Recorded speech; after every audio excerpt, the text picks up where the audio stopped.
Film ini dimulai dengan menampilkan perjalanan keluarga kecil Henry yang akan liburan sambil merayakan malam Natal di Khao Lak, Thailand. Seturunnya dari pesawat, mereka pun terlihat menaiki mobil jemputan dan terlihat berjalan santai melewati jalanan panjang yang dihiasi padang rumput membentang, serta barisan pohon kelapa menjulang di sekelilingnya. Sesampainya di tempat yang dituju, seorang pemandu pun mulai memperkenalkan hotel yang akan dijadikan tempat tinggal mereka. Sebagai seorang dokter dan mendapat promosi khusus dari pihak perusahaan, tentu Henry dan Maria telah diberikan hak istimewa untuk memilih tempat sesuai dengan keinginan mereka. Di sini mereka langsung disuguhkan dengan panorama indah pantai Khao Lak yang mengesankan, nuansa hijau rerumputan dan pepohonan menghiasi sekeliling tempat itu, menampilkan kesan hidup yang begitu indah dan sulit untuk digambarkan. Malamnya, Henry dan keluarga terlihat makan malam bersama sambil merayakan malam Natal dengan cukup berkesan. Selepas makan-makan tersebut, mereka pun kemudian menghabiskan sisa waktu malamnya berbaur bersama wisatawan lainnya dan turut menerbangkan ratusan lampion sambil menikmati setiap momen yang tersaji di sana. Pagi harinya Henry dan Maria segera membangunkan anak-anak dengan cara yang cukup jahil bahkan sedikit menyebalkan. Suasana riang kembali diperlihatkan dalam penyambutan mereka di hari Natal, membuka setiap hadiah yang mereka dapat. Dan setelahnya kembali menikmati keindahan pantai dari berjemur, main bola, bahkan sebagian ada juga yang mulai berenang. Hari-hari yang indah seolah terus memanjakan mereka. Setiap momen, setiap kebahagiaan selalu mereka nikmati di setiap detiknya. Keesokannya liburan mereka pun dilanjutkan dengan bermain di kolam renang hotel. Lucas, Thomas, Simon dan Henry begitu seru bermain bola di kolam itu. Sementara Maria sendiri berjemur sambil membaca catatan-catatan kecil pekerjaannya.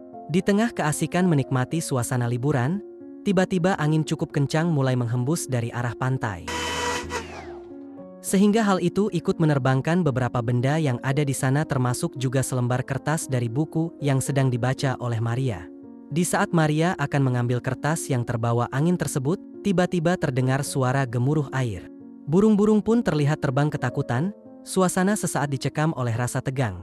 Apalagi sesaat kemudian tanah yang mereka pijak pun mulai perlahan bergetar dan bahkan semakin kencang. Maria yang kaget langsung mengalihkan pandangannya ke arah pantai. Ternyata air laut seketika saja pasang dan membumbung tinggi, sampai-sampai menumbangkan barisan pepohonan di sekitar pantai dan langsung menyapu habis kawasan hotel. Kepanikan ketakutan bercampur membuat semua yang ada di sana berteriak histeris.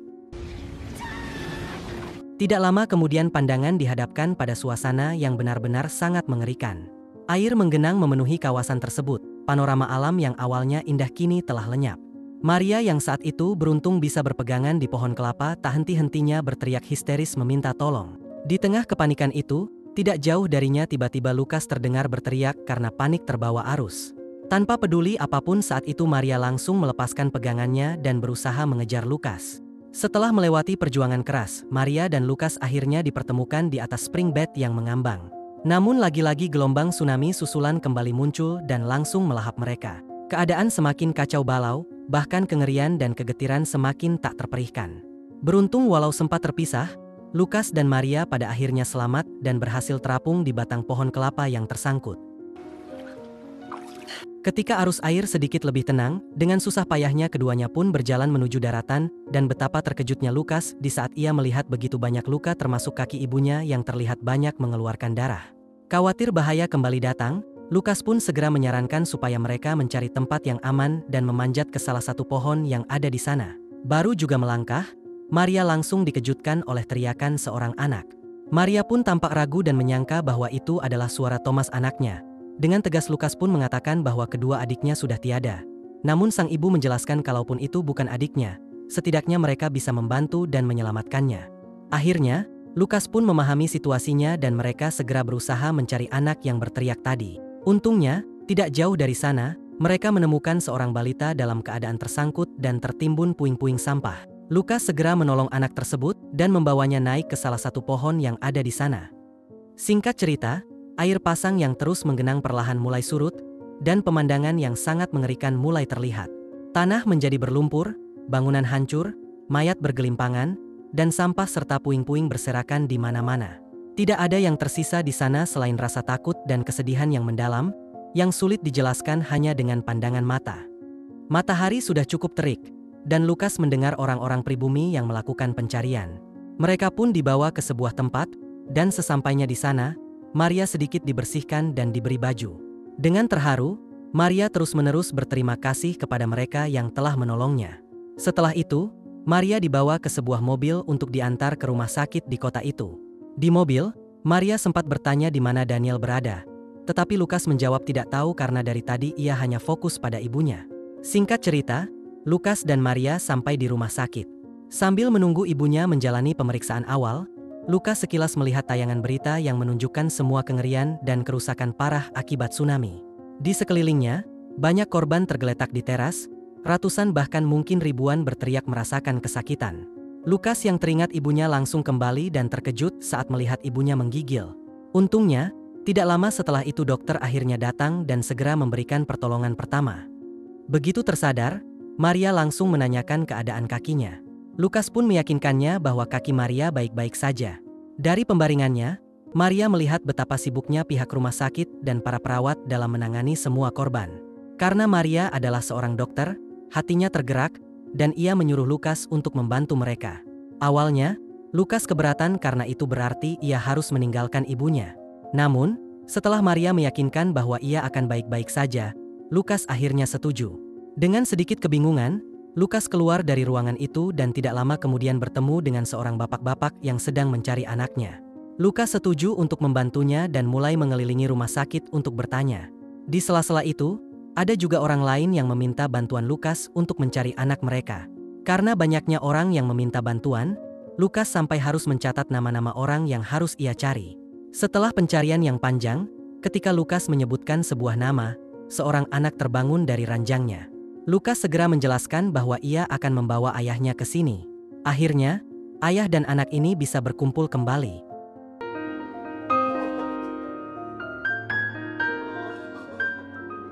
Lukas tersenyum melihat ayah dan anak itu berkumpul kembali, meskipun hatinya sendiri sedih karena ia tidak seberuntung mereka.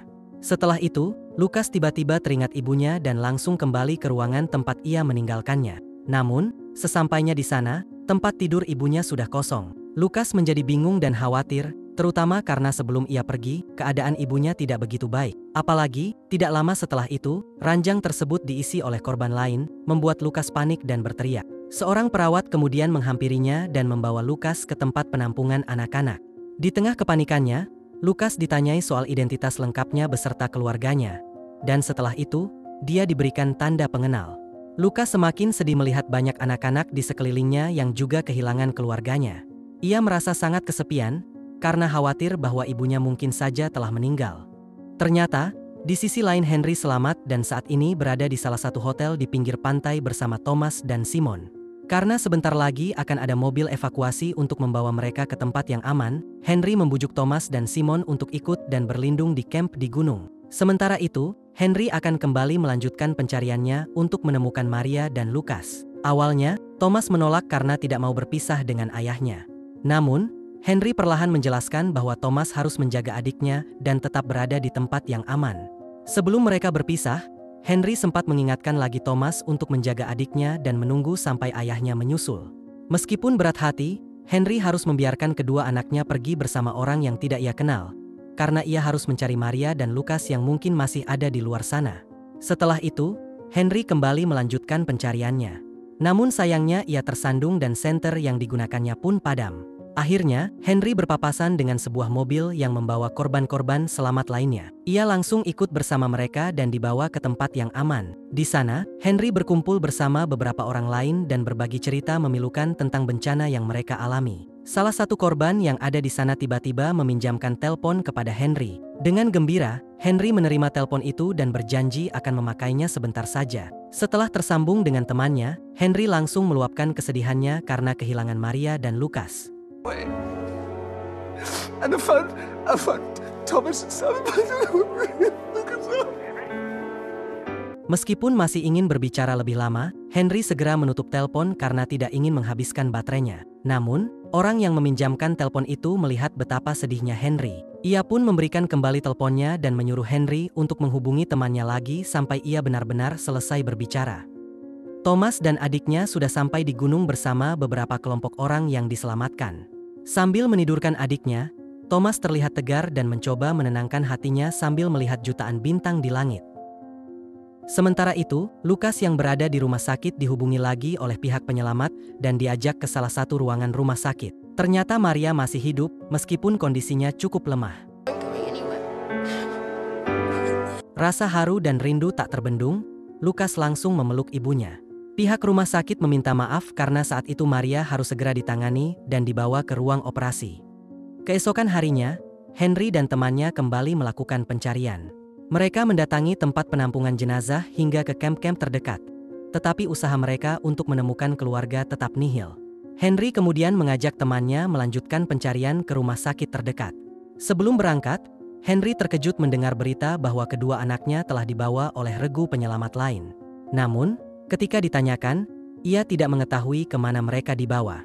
Sementara itu, Lukas yang sedang menunggu ibunya memilih untuk melepas kejenuhan dengan melihat-lihat keadaan rumah sakit dan pasien lainnya. Tiba-tiba, Lukas melihat Daniel, anak yang hilang sebelumnya ternyata sudah bertemu dengan keluarganya. Lukas merasa cukup terharu dan bahagia, lalu hendak memberitahu kabar baik tersebut kepada ibunya. Namun, Maria yang tampak sangat lemah dan kritis, hanya menanyakan tentang keadaan kakinya. Lukas mencoba menenangkan ibunya dengan mengatakan bahwa kakinya baik-baik saja. Setelah itu, Lukas menemui perawat dan memberitahu bahwa sebenarnya kondisi kaki ibunya semakin parah. Perawat tersebut mencoba menenangkan Lukas, mengatakan bahwa mereka akan melakukan yang terbaik dan segera mengoperasi Maria lagi. Di sisi lain, Henry dan temannya tiba di rumah sakit. Namun sebelumnya mereka terlibat sedikit perdebatan dengan sopir. Henry hanya diberi waktu 5 menit untuk melakukan pencarian karena mobil itu akan segera pergi ke kamp Camplin yang belum pernah mereka kunjungi. Dengan waktu yang sangat singkat, Henry berusaha secepat mungkin mencari, mulai dari memeriksa daftar hingga berkeliling di rumah sakit. Ini adalah momen yang cukup membuat kita tegang sekaligus emosional. Saat Henry melewati ruangan tempat Maria berada, tirai yang tertutup membuatnya tidak dapat melihat istrinya. Ikatan batin seorang istri pun terlihat ketika Maria sempat tersadar dan merasa ada sesuatu di balik tirai. Namun kondisinya yang lemah membuatnya tak mampu berteriak.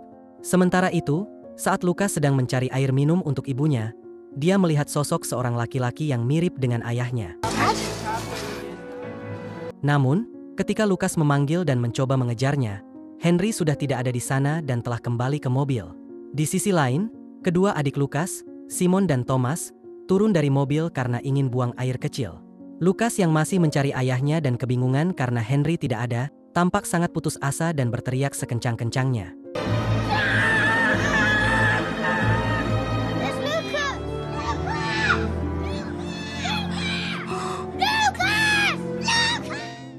Tak disangka, teriakan Lukas didengar oleh Simon dan Thomas. Rasa sedih dan haru bercampur menjadi satu saat ketiga saudara kandung tersebut bertemu kembali. Tak lama kemudian, Henry juga mendengar teriakan Lukas dan muncul di tempat itu.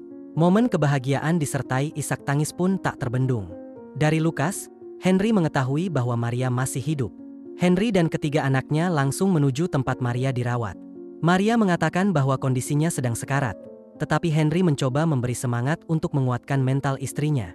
Tak lama kemudian, seorang perawat menghampiri keluarga Henry dan memberitahukan bahwa operasi Maria harus segera dilaksanakan. Henry dan ketiga anaknya pun mengantar Maria hingga ke ruang operasi dan terus memberikan dorongan semangat. Henry dan ketiga anaknya menunggu dengan sabar hingga operasi selesai tanpa beranjak dari tempat mereka, bahkan sampai tertidur di sana. Pagi harinya, Lukas yang baru bangun melihat ayahnya yang terjaga semalaman. Henry kemudian menghampiri Lukas dan meyakinkan bahwa ibunya pasti akan sembuh dan mereka akan segera pulang ke rumah. Keesokan harinya, seorang petugas dari perusahaan asuransi biro perjalanan menemui keluarga Henry. Ia menjelaskan bahwa mereka akan diurus perjalanannya untuk pengobatan lanjutan bagi Maria di sebuah rumah sakit di Singapura.